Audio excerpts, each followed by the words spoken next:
예레미야 20장. 임멜의 아들 제사장 바스훌은 여호와의 성전의 총감독이라. 그가 예레미야의 이 일 예언함을 들은지라. 이에 바스훌이 선지자 예레미야를 때리고 여호와의 성전에 있는 베냐민 문 위층에 목에 씌우는 나무 고랑으로 채워두었더니, 다음 날 바스훌이 예레미야를 목에 씌우는 나무 고랑에서 풀어주매 예레미야가 그에게 이르되, 여호와께서 내 이름을 바스훌이라 아니하시고 마골 미사빕이라 하시느니라.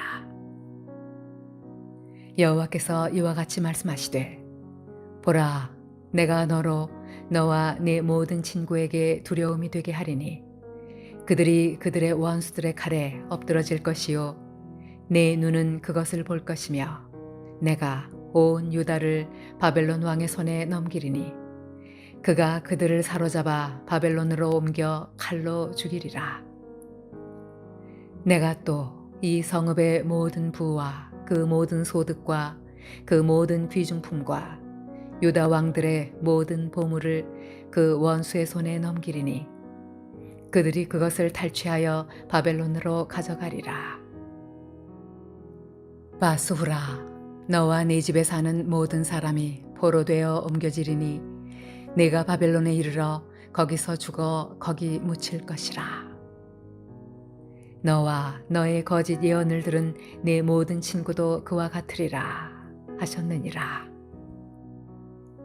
여호와여, 주께서 나를 권유하심으로 내가 그 권유를 받았사오며 주께서 나보다 강하사 이기셨으므로 내가 조롱거리가 되니 사람마다 종일토록 나를 조롱하나이다. 내가 말할 때마다 외치며 파멸과 멸망을 선포하므로 여호와의 말씀으로 말미암아 내가 종일토록 지옥과 모욕거리가 됨이니이다. 내가 다시는 여호와를 선포하지 아니하며 그의 이름으로 말하지 아니하리라 하면 나의 마음이 불붙는 것 같아서 골수에 사무치니 답답하여 견딜 수 없나이다.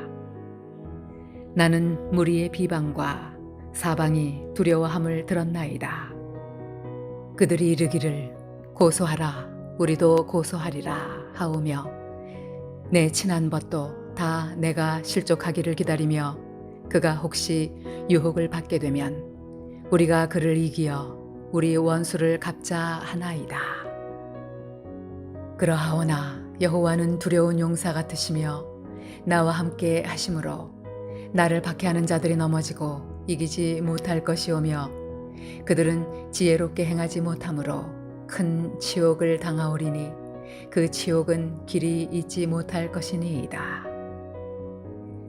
의인을 시험하사 그 폐부와 심장을 보시는 만군의 여호와여, 나의 사정을 주께 아뢰었사온즉 주께서 그들에게 보복하심을 나에게 보게 하옵소서. 여호와께 노래하라. 너희는 여호와를 찬양하라. 가난한 자의 생명을 행악자의 손에서 구원하셨음이니라. 내 생일이 저주를 받았다면, 나의 어머니가 나를 낳던 날이 복이 없었다면, 나의 아버지에게 소식을 전하여 이르기를 당신이 등남하였다 하여 아버지를 즐겁게 하던 자가 저주를 받았다면, 그 사람은 여호와께서 무너뜨리시고 후회하지 아니하신 성읍같이 되었다면, 그가 아침에는 부르짖는 소리, 낮에는 떠드는 소리를 듣게 하였다면 좋을 뻔하였나니, 이는 그가 나를 태에서 죽이지 아니하셨으며 나의 어머니를 내 무덤이 되지 않게 하셨으며 그의 배가 부른 채로 항상 있지 않게 하신 까닭이로다. 어찌하여 내가 태에서 나와서 고생과 슬픔을 보며 나의 날을 부끄러움으로 보내는고 하니라. 할렐루야. 오늘도 말씀 가운데 주신 은혜를 힘입어서 하루를 승리하는 저와 여러분 되시길 주님의 이름으로 축원합니다.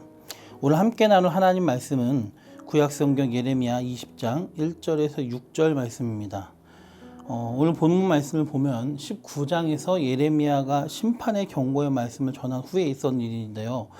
성전의 총감독을 맡은 바수훌이라는 제사장이 이런 심판의 경고의 예언의 말씀을 전한 예레미야에게 찾아와서 갑자기 예레미야를 때리고 그를 묶고 그다음에 하루를 가두어 두었습니다. 예. 총감독을 맡았기 때문에 이제 권한이 있으니까요. 그래서 오늘 6절 후반부를 보면은 너와 너의 거짓 예언을 들은 내 모든 친구도 그와 같으리라 말씀하고 있는데요. 왜 그렇게 했을까? 왜 제사장이 갑자기 예레미야를 때리고 묶고 감금했을까라고 볼 때 바수울 본인이 거짓 예언을 하였기 때문에 아마 그와 반대되는 참된 예언, 곧 회개하지 않는 유다와 예루살렘의 완전한 멸망을 예언한 이 예레미야가 꼴보기 싫었던 것 같습니다. 그래서 예레미야의 예언 활동을 위축시키려고 마음에 들지 않는 그를 때리고 묶고 가두어 둔 것이죠. 그러나 하나님께서는 예레미야를 통해 그러한 바수울에게 경고의 말씀을 하십니다. 유다와 예루살렘은 완전히 망하고 다 바벨론으로 끌려가며 뿐만 아니라 거짓 예언을 하였던 너와 그 예언을 들었던 너의 친구들도 다 모조리 끌려갈 것이다 라고 말씀하십니다. 오늘은요, 이 본문 말씀을 통해서 오늘날 우리가 조심해야 될 거짓 예언의 한 종류에 대해서 잠깐 살펴보며 묵상해 보려고 합니다.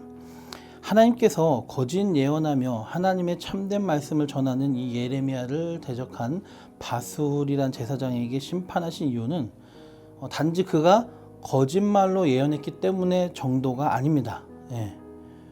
그가 가짜를 말했기 때문에 너를 혼내겠다가 아니라 문제는 그 가짜의 내용이 문제였던 겁니다.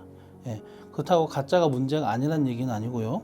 가짜로 예언한 것도 문제인데 더 나아가 그 거짓 예언의 내용 자체가 가지고 있는 폐해 때문에 하나님께서 진노하신 것이죠. 이 바술의 거짓 예언은 무엇이었을까요? 바로 예레미야의 다른 대적들과 마찬가지로 유다가 망하지 않고 하나님께서 지켜주셔서 대적들을 다 물리칠 것이라는 그래서 하나님의 백성을 지키신다는 그 내용이었을 것입니다. 이 시대 마지막 유다 말기에 있었던 거짓 예언들은 다 그렇습니다.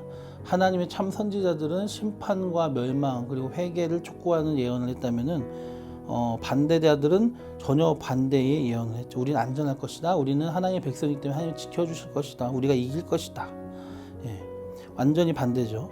이 거짓 예언의 폐해가 무엇입니까? 바로 하나님의 백성이라면서 하나님의 말씀을 거역하고 순종하고 완악하여 돌이키지 않고 있는 지금 이 이스라엘의 백성들의 상황에서 그들이 자기 죄를 발견하고 하나님께 회개해서 돌이켜서 심판을 면하게 되는 것을 막고 있다는 겁니다. 왜냐? 자기들의 죄악으로 지금 징계하셔가지고 나라가 망하게 되었는데 그 죄 문제를 해결할 생각은 안 하고 그저 하나님이 지켜주신다. 우리 하나님의 백성이다. 하나님의 성전이 여기 있다. 우리는 하나님께 예배드린다. 우리 하나님의 백성이다. 그 하나님이 지켜주신다. 약속하셨다. 이런 식으로 예언을 하니까 이스라엘이 자기 죄를 발견하고 회개해서 용서받으려는 생각을 하겠습니까? 그렇지 않죠. 그대로 완악함 가운데 강팍한 가운데 계속 머물러 있겠죠. 그러다가 결국 심판으로 멸망당하겠죠. 그렇기 때문에 이런 종류의 거짓 예언이 무서운 것입니다. 하나님의 백성이라는 타이틀에 의지해서 자기 죄를 돌아보지 못하고 회개하지 못하게 하기 때문이에요. 하나님의 축복의 약속에 의지해서 불순종했을 때 받게 될 저주와 심판의 약속은 잊어버리게 하는 것. 하나님의 사랑에만 집중하게 해서 하나님의 공의, 또 하나님의 죄를 미워하시는 것, 하나님은 질투하시는 하나님이시라는 것을 잊게 만드는 거예요. 그저 축복과 사랑과 구원의 약속에만 집중하게. 신약의 시대를 살아가는 우리도 마찬가지입니다. 십자가를 바라보면서 자기 아들을 죽게 하실 정도로 우리를 사랑하시는 그 하나님은 알아도 자기 아들을 죽게 하실 정도로 죄를 미워하시고 반드시 죄에 대한 대가를 치르게 하시는 하나님의 공의는 외면하는 것. 그래서 하나님을 좋아하는 마음, 사랑하는 마음, 존경하는 마음은 있어도 사랑하는 마음이 있어도 존경하고 더 나아가 두려워하는 마음은 잊어버리고 또 하나님의 백성, 하나님의 자녀라는 그 타이틀에 빠져서 하나님 앞에 오히려 방자하게 행동하는 성도들도 있기 마련인 것입니다. 바술과 같은 거짓 예언에 사로잡힌 것은 과거 유다만이 아니라 오늘날도 마찬가지. 그래서 우리는 더욱더 조심해야 됩니다. 에스겔 9장 4절에서 6절에 보면 이런 말씀이 있습니다.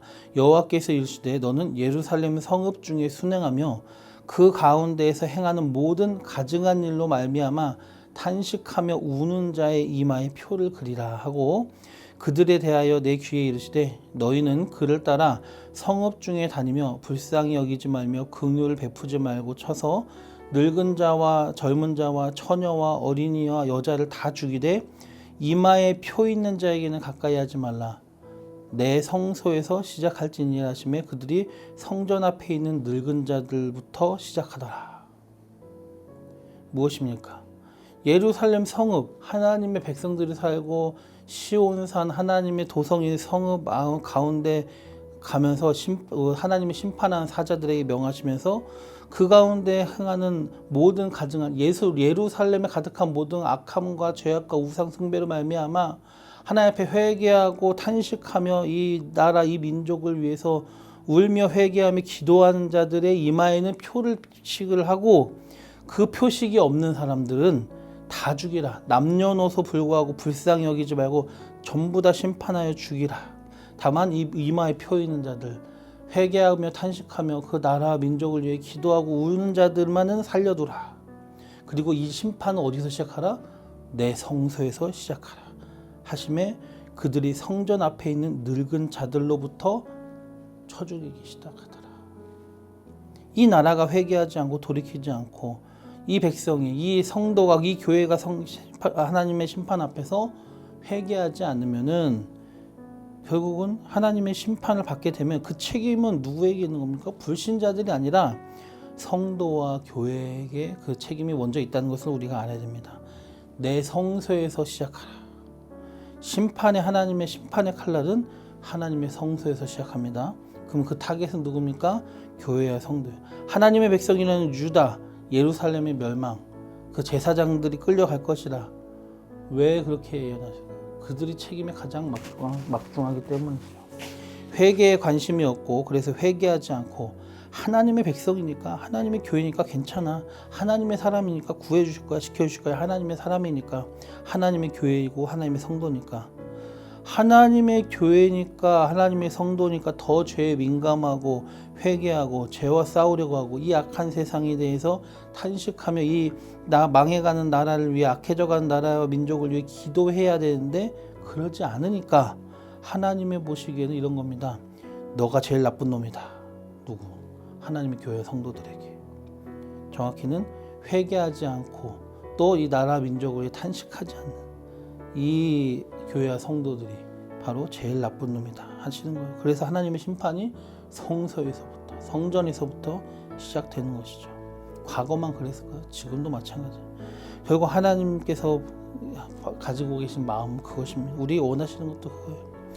거짓 선지자의 거짓 예언, 이 특별히 본문에 나오는 거짓 선지자가 여러 종류가 있고 거짓 예언도 여러 종류가 있지만 오늘 본문에서 말씀하는 그 거짓 예언 이 문제인 이유는 그것이 단순히 거짓이어서 뿐만이 아니라 그 거짓이 죄 가운데 있는 사람들, 특히 교회와 성도가 죄를 깨닫고 회개하지 못하게 만들기 때문에 문제라는 겁니다. 하나님의 백성이니까 성전이 여기 있으니까 예배가 여기 있으니까 하나님이 지켜주시고 우리를 구원하실 것이다. 구원의 약속이 있다. 이런 거짓 예언, 거짓 선지자들의 거짓 예언이 백성들이 자기 죄를 돌아보지 못하게 했고요. 지금도 마찬가지예요. 무작정 하나님께서 우리를 지켜주신다. 무작정 우리를 구원하신다. 심판하지 않으신다. 우리는 언약의 백성이다. 하나님은 축복과 구원의 언약도 하셨지만 심판과 저주의 언약도 하셨는데 한쪽만 우리는 생각하고 있는 겁니다. 그래서 그런 잘못된 인식이 발전되면 어떻게 됩니까? 나중에는 이게 특권의식, 선민의식처럼 돼버리는 거예요. 나중에는 이스라엘처럼 똑같이 되는 겁니다. 성도들이 나는 성도니까 이런 죄, 이 정도 죄는 좀 저도 하나님 봐줘. 난 하나님의 자녀니까 이 정도까지는 괜찮아. 나는 목회자니까, 나는 장로니까, 권사니까 이 정도 실수와 죄는 괜찮아. 이 정도는 봐주실 거야. 우리 스스로 자기 자신에게 거짓 예언을 하게 되는 죄에 점점 둔감해지게 되는 겁니다. 그리고 이것은 하나님 앞에 방자한 모습인 거죠. 하나님은 사랑과 구원의 하나님만이 아니라 공의와 심판의 하나님이시기도 합니다. 아까도 읽어드린 에스겔 9장의 말씀처럼 하나님의 심판은 하나님의 성소부터 시작합니다.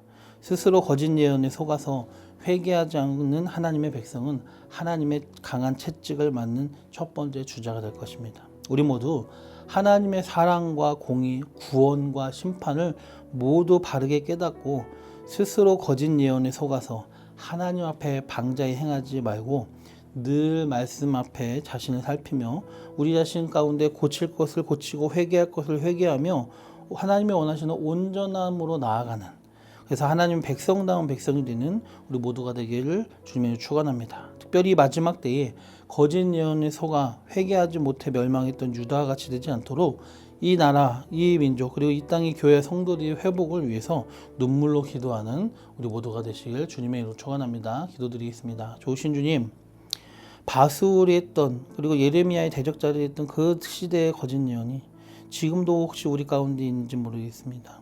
하나님을 우리가 원하는 하나님으로만 믿지 않게 하시옵소서. 성경에서 바르게 가르쳐주고 있는 대로 축복과 구원의 약속만이 아니라 저주와 심판도 있다는 것을 깨닫게 하여 주시고, 하나님은 사랑의 하나님이실 뿐만 아니라 공의의 하나님이시고 죄를 미워하시고 우리가 거룩하기를 바라시는 하나님이시라는 것을 깨닫게 하여 주시옵소서. 회개에 관심이 없다가 망했던 유다 백성처럼 되지 않게 하여 주옵소서.